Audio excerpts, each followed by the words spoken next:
Welcome to Bible Slash Chat. Kevin, hello. Hello, how are you? Good. Good. Question for you. Yes. Do you like honorific titles? Like when people call you the Right Honorable Reverend? Like rabbi. Yeah.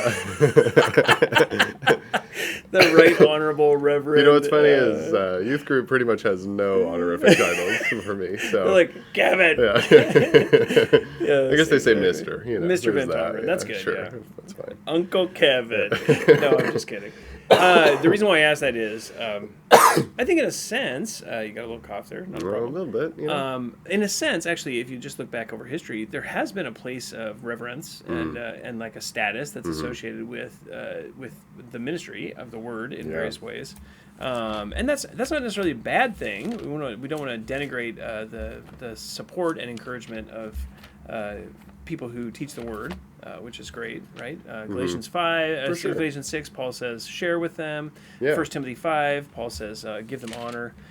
But how can that be a dangerous motivation, temptation, status? How does status become a dangerous motivation or temptation in the heart of a person? And what's going on there? And then, like, maybe we could talk a little bit about how to fight it. Yeah. So, in line with what Jason mentioned, right? Pride, Yeah. like the primal sin, wanting to exalt ourselves. Yep. So knowing this is definitely a danger, especially in a Christian community. It's kind of like humble bragging and all that kind of stuff, right? Yeah. It's like you can kind of baptize pride sometimes and then have basically the tendency to want to like be the most humble, confess the most egregious sin in care group, whatever it is, or like, do all that. So basically that's the temptation, even for Christians, right? We're still works in progress. But what's interesting is when it comes to status, the Bible denounces it lots of times, people who crave status. One of them in Mark 12, 38, Jesus is saying, beware of the scribes who want to walk around in long robes, want respectful greetings in the marketplaces, the best seats in the synagogues, the places of honor at banquets, and meanwhile they're devouring widows' houses and for appearance's sake offering long prayers. Yeah. And he's like, the end of it says, these will receive greater condemnation. You know, it's like, so it's a deadly serious desire in our hearts. And so it's definitely something that is characteristic of non-Christians in quote-unquote ministry roles. Paul denounces them again in 1 Timothy 1, where he says in 1:7, 1:6, some people straying from what's mentioned in verse 5, love from a pure heart, a good conscience, and an unhypocritical faith. Some people straying from these things have turned aside to fruitless discussion, wanting to be teachers of the law. So that's a huge issue. And then also in Galatians 4:17, Paul mentions that there are some people who want to create these commands to kind of shut people out so that those people might seek the teacher to be the savior. Yeah. So there's all kinds of angles on it. None of them are, like positive. This is never it's always a negative. good thing. Yeah. But I think that craving to be like God is just in us. Yeah. And when we're not, when that craving is not outshined by God himself, when we are humbled and we see who he really is and how glorious it is and how dumb pride is, then this is the temptation. Yeah. And we'll go down this road. Yeah. Yeah. For sure. Totally. And it's dangerous in any context, right? But particularly in the context of when it comes to things that are done in the name of Christ. Yeah. Service at church, teaching, counseling, helps of people in various ways. Yeah. We get the status as a knowledgeable person, the Bible answer man, the person you want to go to, whatever. And that's super unhelpful. Yeah. If our hearts are seeking that. Right. So, any,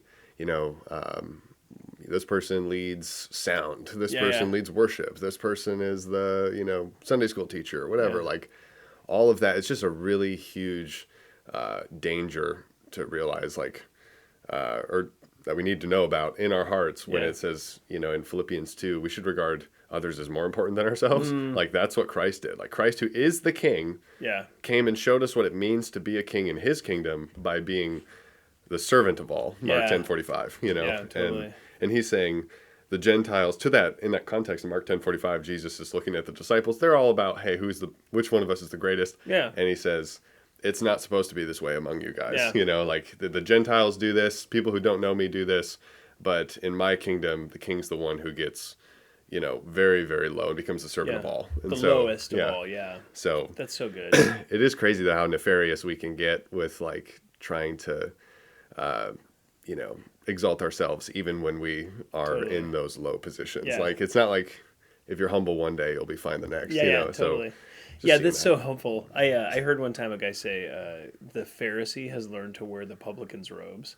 Which is true. Yeah, right? Totally. We're still Pharisaical, but we're Pharisaical in our desire to be humble, right? So we're like, it's so easy for us to just like, I mean, our souls are little idol factories. It's so easy to continue to create ways in which we can garner honor or status, and just keep doing that. Yeah, just different iterations of that. Like Jesus says, like, if you're gonna give, don't let your right hand know what your left hand's doing. If you're gonna fast, don't like wear a long face. You know, and wash your face, get up. So here's the question: we are so prone to this. All human beings are. I think, particularly people who are in full-time ministry positions. But so how do we fight this? If that's the case, how do we fight that temptation to status, that temptation to respectful greetings in the marketplace? Call me Reverend Pastor. No.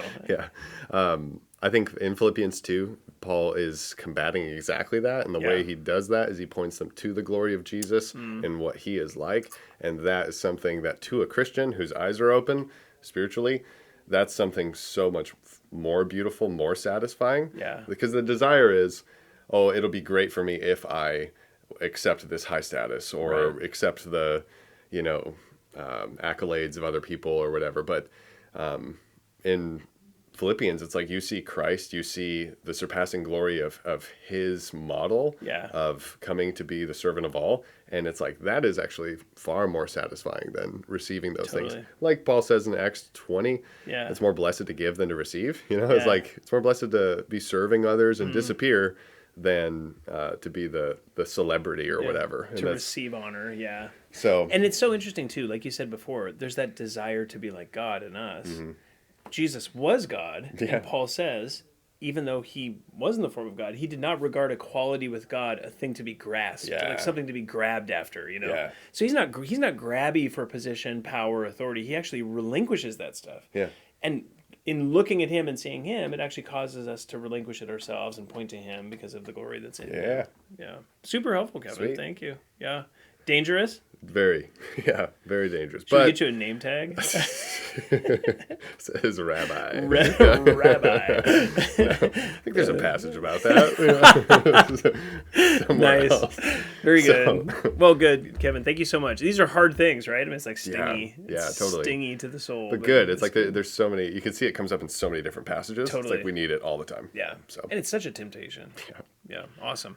Well, I hope that's helpful for you. If you have questions on this or any other topic, you can always email us at info@faithbibleoc.org. Thanks so much.